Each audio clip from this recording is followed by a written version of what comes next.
अगर आप भी चाहते हैं कि विजय भाई का वीडियो सबसे पहले आप तक पहुंचे तो लाल बटन दबाकर चैनल को सब्सक्राइब करें और बेल आइकन दबाना न भूलें। Thank you.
और भक्त कह रहा बात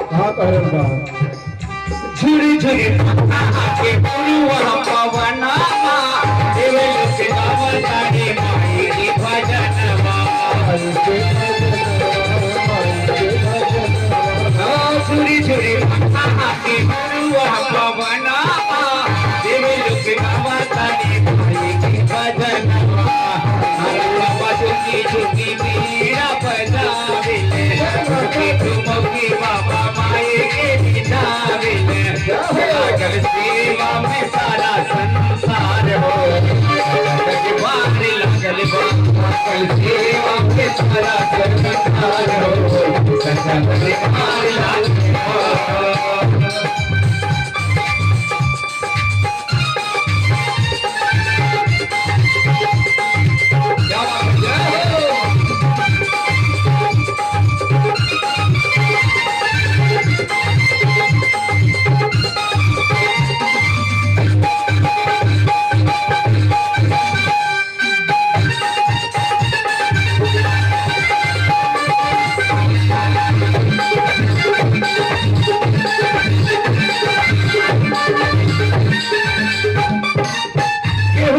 चूड़ी चुनरी केहू नारियल हवा केहू लेके आयल के हरवा केहू लावे चूड़ी चुनरी केहू नारियल हवा केहू लेके आयल के हरवा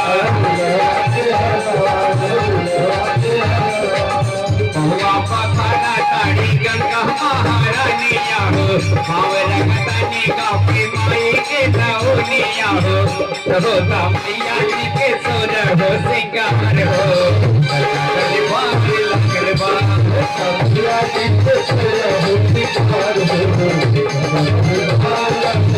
चढ़ती कुआर हरियराए मिया हो दुनिया के छैया कितना गावेली मालिनिया हो